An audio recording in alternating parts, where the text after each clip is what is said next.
हम लोग का क्लास 10th का जो है संस्कृत शुरू हुआ है ना। मंगलम पाठ ही चल रहा है। इससे पिछले वीडियो में हमने मंगलम पाठ का जो है ना पहला श्लोक और दूसरा श्लोक का अर्थ और व्याख्या कराए थे।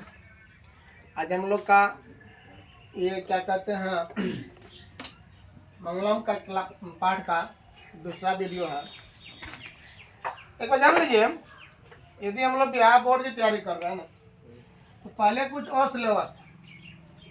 पहले क्या सिलेबस था, ऑब्जेक्टिव में 100 ऑब्जेक्टिव में जो है ना आपको 50% क्या कहते हैं 60-40 था। 40% था बुक से और 40% था आपका व्याकरण से। लेकिन अब जो हो गया है 50-50 का हो गया, 50 बुक से और 50% व्याकरण से, है ना। बुक में हम लोग देख रहे हैं मंगलम पाठ, है ना। मंगलम पाठ है, ये प्रथम भाग है, वर्ग 10 का है। मंगलम का लेखक जो है महर्षि वेद व्यास, ध्यान देना आप। मंगलम पाठ का लेखक कौन है? महर्षि वेद व्यास, ठीक है। मंगलम उपनिषद से लिया गया। किससे लिया गया है? उपनिषद से लिया गया। उपनिषद क्या होता है, कितना होता है, बताएंगे आपको इसी में क्लास में। मंगलम का हिंदी क्या होता है? कल्याणकारी होता है। क्या नाम बोले? कल्याणकारी। मंगलम संस्कृत शब्द ना है और उसका जो हिंदी अर्थ होता है, उसका जो हिंदी अर्थ है वो क्या होता है? कल्याणकारी होता है। अब देखो वेद की संख्या है ना, वेद की कुल संख्या कितनी होती है? तो 4 होती है। मंगलम में जो है ना बाबू पूछा जाता है वेद की संख्या कितनी है, तो वेद की कुल संख्या कितनी होती है? 4 होती है। और वेदांग किसे कहते हैं?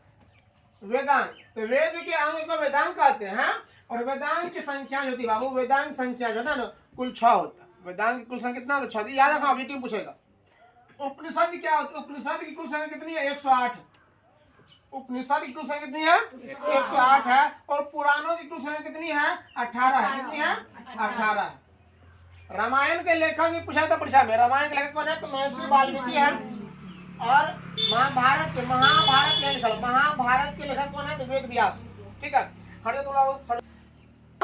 तो बता रहे थे आप लोग को कि रामायण के लेखक और महाभारत लेखक। आप लोग ये कहिएगा सर ये क्या, हम लोग मंगलम में रामायण महाभारत कैसे आ गया? तो रामायण महाभारत जो भी ग्रंथ है बाबू, है ना।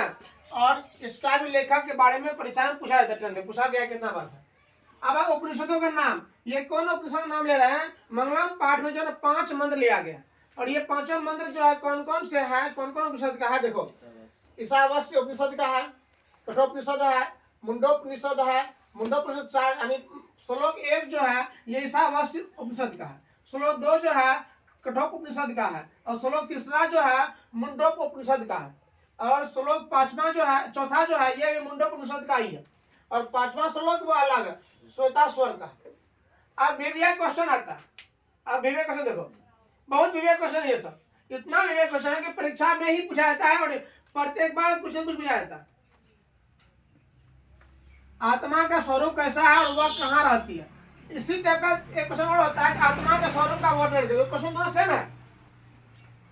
आत्मा का स्वरूप कैसा है, वह कहाँ रहती है, और दूसरा क्वेश्चन है आत्मा के स्वरूप का वर्णन करें। देखो ये क्वेश्चन जो है आत्मा के स्वरूप कैसा है वह कहाँ रहती है, ये 2023 से पूछा गया है और 2020 से पूछा गया है। आत्मा के स्वरूप का वर्णन करें, ये आपको जो है ना 2025 से पूछा गया बाबू। 2025 से पूछा गया, 2023 से पूछा गया, 2021 से पूछा गया। हम तो कह रहे हैं आप लोग को कि हमारे चैनल को सब्सक्राइब कर लो, है ना, और हमसे जुड़े रहो। संस्कृत में 98% नंबर आया कम से कम, तो फिर हमसे कहिएगा। यदि आप बिहार बोर्ड के टॉपर बनना चाहते हैं ना तो अभी टारगेट लीजिए 480 का, 480 का टारगेट लीजिए। और यदि आप नॉर्मल स्टेट क्या कहते हैं डिस्ट्रिक्ट लेवल जाते हैं तो आप 450 प्लस रैंक रखिए, कम से कम 460, 70, 80 इस रैंक का टारगेट लीजिए। और यदि सीरियसली आप क्लास जो रहते हैं तो आप, अभी हम संस्कृत में पढ़ा रहे हैं तो संस्कृत का हम फुल गाइड लेते हैं। अभी हम लोग का मंगलम पाठ चल रहा है ना, इस तरह से सभी पाठ का व्याख्या, प्रश्न उत्तर, विवेक क्वेश्चन आंसर, ऑब्जेक्टिव सब कराया जाएगा। इसके साथ व्याकरण भी कराया जाएगा, है ना। तो आत्मा का स्वरूप कैसा है और वह कहाँ रहती है? आत्मा अणु से भी सूक्ष्म और महान से भी महान है। देखो आत्मा की बात कर रहे हैं, छोटा भी है और महान से महान भी है। आत्मा मनुष्य के हृदय रूपी गुफा में विद्यमान होता है। कल हम जो व्याख्या लिखा रहे थे बाबू, आप लोग कर सर ये व्याख्या नहीं पूछा था परीक्षा में। व्याख्या सही या आंसर लिया गया, व्याख्या समझ लो, ये पूरा याद हो जाएगा, याद करने जरूरी नहीं पड़ेगा इसमें, है ना। पिछला वीडियो देख लीजिएगा आप लोग। आत्मा मनुष्य के हृदय रूपी गुफा में विद्यमान होता है और आत्मा का जो भी रहस्य समझ लेता है ना वह शोक रहित हो जाता है। अब शोक रहित तो शोक सहित नहीं कहेंगे, भोज में जो होता है ना, दही रहित मतलब दही नहीं मिला भोज में तब रहित हुआ, यहाँ रहित मतलब होता है नहीं, मतलब क्या होता है नहीं। जैसे बादल रहित आकाश है, यानी आकाश स्वच्छ है, आकाश में बादल नहीं है, रहित मतलब है नहीं, मतलब खत्म है, नहीं है, ये समझ लो। शोक रहित हो जाता है मतलब उसको कोई मोह माया नहीं रहता संसार से। दूसरा क्वेश्चन है आत्मा के स्वरूप का वर्णन करें। यह भी क्वेश्चन 2025 में, 2023 में, 2021 में पूछा गया है।